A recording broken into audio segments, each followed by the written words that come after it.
ಆತ್ಮೀಯ H16 news ಅರ್ಥಾತ್ ಸೀತಾರಾಮ್ ನ್ಯೂಸದ ವೀಕ್ಷಕರೇ, ನಾನು ನಿಮ್ಮವ ಎಂ ಆಯುಧ ಮಲ್ಲಪ್ಪ ಜೊತೆಯವರು.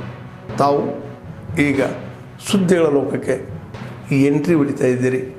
ಈ ಸುದ್ದಿಗಳನ್ನು ಪ್ರತಿಯೊಂದು ನೋಡೋ ಜೊತೆಗೆ ನಿಮ್ಮ ಅಭಿಪ್ರಾಯಗಳನ್ನು ಹಚ್ತಾ ಇದೆ. ಯಾಕಂದರೆ ಈ ಸುದ್ದಿಗಳು ನಿಮಗಾಗಿ, ನಿಮ್ಮ ಬದುಕಿಗಾಗಿ, ನಿಮ್ಮ ವೈಚಾರಿಕೆಗಾಗಿ, ನಿಮ್ಮ ತಿಳುವಳಿಕೆಗಾಗಿಯೂ ನಿಮಗೂ ಗೊತ್ತು. ಜೊತೆಗೆ ನಮಗೂ ನಿಮ್ಮೊಂದಿಗೆ ಇದೊಂದು ಮಾತಾಡುವಂಥ ಜೊತೆಗೆ ಸುದ್ದಿಗಳನ್ನು ಬಿಡುವಂಥ ಕೆಲಸ. ಈ ಕೆಲಸದಲ್ಲಿ ನಾವು ನಿಮ್ಮೊಂದಿಗಿದ್ದೀವಿ ಅಂತ ಹೇಳ್ತಾ ನೋಡ್ತಾ ಇರಿ ಈ ಸುದ್ದಿಗಳನ್ನು.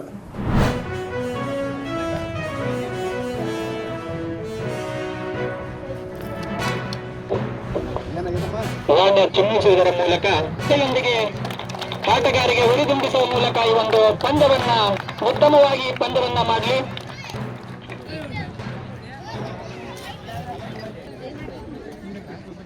ಉತ್ತಮವಾದಂತಹ ಪಂದ್ಯದ ಆಟವನ್ನ ಈ ಒಂದು ಕಾರ್ಯಕ್ರಮಕ್ಕೆ ಬಂದು ಕಾರ್ಯಕ್ರಮವನ್ನ ಯಶಸ್ವಿಗೊಳಿಸಿದಂತಹ ಮಾಜಿ ಶಾಸಕರನ್ನ ಧನ್ಯವಾದಗಳ ಮೂಲಕ ನಾನು ಅರ್ಪಿಸ್ತಾ ಇದ್ದೀನಿ. ಆ ಸೀಗರಿಂದಲೇ ಈ ಒಂದು ರಾಮಚಂದ್ರಪ್ಪ ಅಂತಕ್ಕಂಥ ಹೆಸರು ಈ ಊರಲ್ಲಿ ಮತ್ತೆ ಪ್ರತಿಧ್ವನಿಸಲಿ ಅಂತಕ್ಕಂಥ ವಿಚಾರ.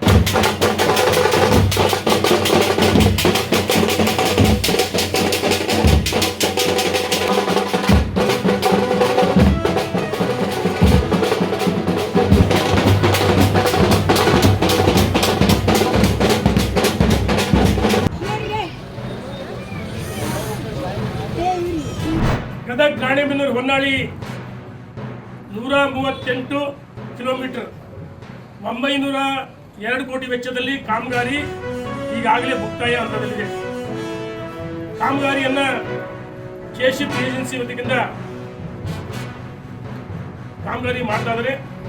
ಈ ಕಾಮಗಾರಿ ಹೊನ್ನಾಳಿ ನಗರದಲ್ಲಿ ಸಂಪೂರ್ಣವಾಗಿ ಅವೈಜ್ಞಾನಿಕ ಮತ್ತು ಕಾಮಗಾರಿ ಕಳಪೆ ಆಗಿದೆ. ಡ್ರೈನೇಜ್, ತುಮ್ಮಿನಕಟ್ಟೆ ರಸ್ತೆ, ಹೊನ್ನಾಳಿ ಕಬರ್ಸ್ತಾನ್ನಿಂದ ಸಂಗೊಳ್ಳಿ ರಾಯಣ್ಣ ವೃತ್ತದವರೆಗೆ ಯಾರು ಪ್ರಭಾವಿಗಳಿದ್ರೆ ಅವ್ರ ಕಡೆ ಜಾಗ ಕಡಿಮೆ ತಗೊಂಡಿಲ್ಲ, ಯಾರು ಬಾಯಿದ್ದಾರೆ ಅವ್ರ ಕಡೆ ಹೆಚ್ಚುವರಿ ಮಾಡಿದ್ದಾರೆ. ನಾವು ಹೇಳ್ತಿದ್ವಿ, ಸಂಬಂಧಪಟ್ಟ ಇಲಾಖೆ ಹೇಳಿದ್ವಿ, ಕಾಮಗಾರಿ ಪ್ರಾರಂಭ ಆಗ್ಬೇಕಂದ್ರೆ ಸಂಪೂರ್ಣವಾಗಿ 23 ಮೀಟರ್ ಅಳತೆ ಮಾಡಬೇಕು. ಮಧ್ಯದಲ್ಲಿ ಡಿವೈಡರ್ ಬರುತ್ತೆ, 1 ಮೀಟರ್ ಮತ್ತು ಡ್ರೈನೇಜ್ ಫುಟ್ಪಾತ್ ಬರುತ್ತೆ. ನಾವು ಹೇಳ್ತೀವಿ, ಡ್ರೈನೇಜ್ ಕಾಮಗಾರಿ ಕಳಪೆ ಆಗಿದೆ, ಇದನ್ನು ಸರಿಪಡಿಸ್ಬೇಕಂತ ಹೇಳಿ ಇಂಜಿನಿಯರ್ಸ್ ನಾವೆಲ್ಲ ಮುಖಂಡರು, ಪುರಸಭೆ ಮಾಜಿ ಅಧ್ಯಕ್ಷಗಳು, ಎಲ್ಲ ನಗರದ ಮುಖಂಡರುಗಳು ಚರ್ಚೆ ಮಾಡಿದ್ವಿ. ಕಾಮಗಾರಿ ಅವೈಜ್ಞಾನಿಕ ಇದನ್ನು ನಿಲ್ಲಿಸ್ತಾ ಇದ್ರೆ ಪೇಮೆಂಟ್ ಮಾಡಿಕೊಡುದಂತ ಕಂಡೀಷನ್ ಮಾಡಿದೀವಿ. ಹಾಗಾಗಿ ತಕ್ಷಣ ಇದನ್ನು ಸರಿಪಡಿಸಬೇಕು. ಇಲ್ಲದೇ ಇದ್ರೆ ಹೊನ್ನಾಳಿ ನಗರದಲ್ಲಿ ಈಗ ನಾಗರಿಕರು ಮತ್ತು ಭಾರತೀಯ ಜನತಾ ಪಾರ್ಟಿ ಸಂಯುಕ್ತ ಆಶ್ರಯದಲ್ಲಿ ಹೋರಾಟವನ್ನು ಮಾಡ್ತೀವಿ ಅಂತೇಳಿ ಸಂಬಂಧಪಟ್ಟ ಇಲಾಖೆಯವರಿಗೆ ಎಚ್ಚರಿಕೆಯನ್ನು ಕೊಟ್ಟಿದ್ದೀವಿ. ತಕ್ಷಣ ಸರಿಪಡಿಸಬೇಕಂತ ಒತ್ತಾಯ ಮಾಡ್ತೀವಿ. ಧನ್ಯವಾದಗಳು. ಶ್ರೀ ಅಯ್ಯಪ್ಪ ಸ್ವಾಮಿ ದೀಪೋತ್ಸವ ಧಾರ್ಮಿಕ ಕಾರ್ಯಕ್ರಮದಲ್ಲಿ ಈ ದಿನ ನಗರದ ಪ್ರಮುಖ ಬೀದಿಗಳಲ್ಲಿ ಜ್ಯೋತಿಯ ಮೂಲಕ ಭಕ್ತರು ಗಾಂಧಿ ಮೈದಾನದ ಈ ಅಂಗಳಕ್ಕೆ ಆಗಮಿಸಿ ಅಯ್ಯಪ್ಪ ಸ್ವಾಮಿಯ ಪೂಜೆಯನ್ನು ಮುಗಿಸಿ ಅದರ ಜೊತೆ ಪುಟಾಣಿ ಮಕ್ಕಳ ಒಂದು ಮನೋರಂಜನೆ ಕಾರ್ಯಕ್ರಮವನ್ನು ಕೂಡ ಹರಿಹರದ ಅಯ್ಯಪ್ಪ ಸ್ವಾಮಿ ದೀಪೋತ್ಸವ ಸಮಿತಿಯವರು ಪ್ರತಿ ವರ್ಷದಂತೆ ಈ ವರ್ಷವೂ ಕೂಡ ಬಹಳ ವೈಭವದಿಂದ ಆಚರಿಸಿ ಇದೊಂದು ಹರಿಹರದ ಯಶಸ್ವಿ ಅಯ್ಯಪ್ಪ ಸ್ವಾಮಿ ದೀಪೋತ್ಸವ ಆಗಿದೆ. ಇದಕ್ಕೆ ಬಹಳಷ್ಟು ವರ್ಷಗಳಿಂದ ದುರ್ಗೋಜಿ ಮೋಹನ್ ಅವರು ಅವರ ತಂಡ ವಿಶೇಷ ಪ್ರಯತ್ನ ಹಾಕಿ ಹರಿಹರಕ್ಕೆ ಇದೊಂದು ಮೆರುಗನ್ನು ಕೊಡ್ತಕ್ಕಂಥ ಧಾರ್ಮಿಕ ಕಾರ್ಯಕ್ರಮವನ್ನು ಮಾಡಿದ್ದಾರೆ.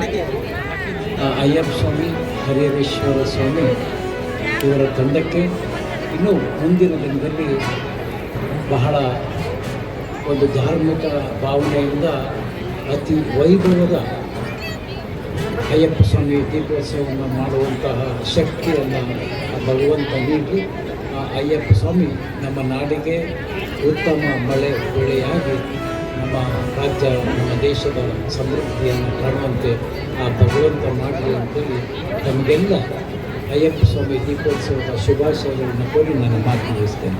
ಅದೇ ರೀತಿ ಅಕ್ಕಪಕ್ಕದ ಕನ್ನಡ ರಾಜ್ಯೋತ್ಸವ ಕೂಡ ಬಂದಿದೆ. ಪ್ರಮುಖವಾಗಿ ಏನು ಅಂತಂದರೆ ದಾವಣಗೆರೆ ಜಿಲ್ಲೆಯನ್ನಾಗಿ 1997ರಲ್ಲಿ ಏನು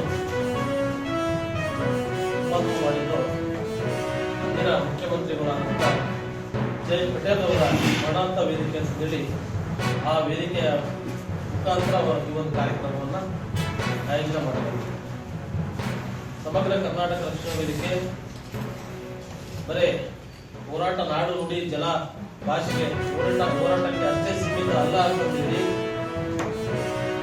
ನಮ್ಮ ವಿವಿಧ ಘಟಕಗಳ ಪದಾಧಿಕಾರಿಗಳು, ಪ್ರಮುಖವಾಗಿ ರಾಜ್ಯ ಮಹಿಳಾಧ್ಯಕ್ಷರಂತ ಶ್ರೀಮತಿ ಬಾಲನಾಗರಾಜ್ ಅವರು, ಜಿಲ್ಲಾಧ್ಯಕ್ಷರಂತ ಫಯಾಜ್ ಅಹಮದ್ ಅವರು, ದಾವಣಗೆರೆಯ ನಗರದಲ್ಲಿ ಇರತಕ್ಕಂಥ ಸರ್ಕಾರಿ ಶಾಲಾ ಕಾಲೇಜು ಮಕ್ಕಳಿಗೆ ವಿವಿಧ ಸ್ಪರ್ಧೆಗಳನ್ನು ಏರ್ಪಡಿಸಿ ಪ್ರಬಂಧ ಆಗಿರ್ಬೋದು, ಕನ್ನಡ ಸಂಸ್ಕೃತಿ ಇರ್ಬೋದು, ನೃತ್ಯ ಪ್ರದರ್ಶನ ಆಗಿರ್ಬೋದು, ಆಮೇಲೆ ನಮ್ಮ ಸಂಸ್ಕೃತಿಯ ಉಡುಪುಗಳಾಗಿರ್ಬೋದು, ಹೀಗೆ ಅನೇಕ ಶಾಲಾ ಕಾಲೇಜು ಮಕ್ಕಳಿಗೆ ಈ ಒಂದು ಸ್ಪರ್ಧೆಗಳನ್ನು ಏರ್ಪಡಿಸಿ. ಆದ್ಮೇಲೆ ಎಲ್ಲ ಸುದ್ದಿಗಳನ್ನು ನೋಡಿದ್ರಲ್ಲ, ಏನು ಅನಿಸ್ತು ನಿಮಗೆ? ಇದರಲ್ಲೇ ನಿಮ್ಗೆ ಲೈಕ್ ಆಗಿರ್ಬೋದು, ಡಿಸ್ಲೈಕು ಆಗಿರ್ಬೋದು, ಕಾಮೆಂಟ್ ಬೇಡಪ್ಪ ಅಂತ ಅನಿಸಿರ್ಬೋದು, ಕಾಮೆಂಟ್ ಮಾಡಬೇಕಪ್ಪ ಅನಿಸ್ಬೋದು, ಶೇರ್ ಮಾಡಬಾರ್ದಪ್ಪ ಅನಿಸಿರ್ಬೋದು, ಅದು ಮಾಡಬೇಕು ಅನಿಸಿರ್ಬೋದು. ಏನಾದರೂ ಆಗಲಿ ಶೇರ್ ಮಾಡ್ತಾಯಿರಿ, ಈ ನ್ಯೂಸ್ಗಳನ್ನ ಹಂಚ್ತಾ ಇರಿ, ಜೊತೆಗೆ ಇದಕ್ಕೆ ಸಬ್ಸ್ಕ್ರೈಬ್ ಆಗ್ತಾಯಿರಿ ಅಂತ ಹೇಳ್ತಾ H16 ನ್ಯೂಸ್ ಅರ್ಥಾತ್ ಹೇ ಸೀತಾರಾಮ್, ಇದು ಸತ್ಯದ ಕೈಗೆ ನಡಿ. ವಂದನೆಗಳು.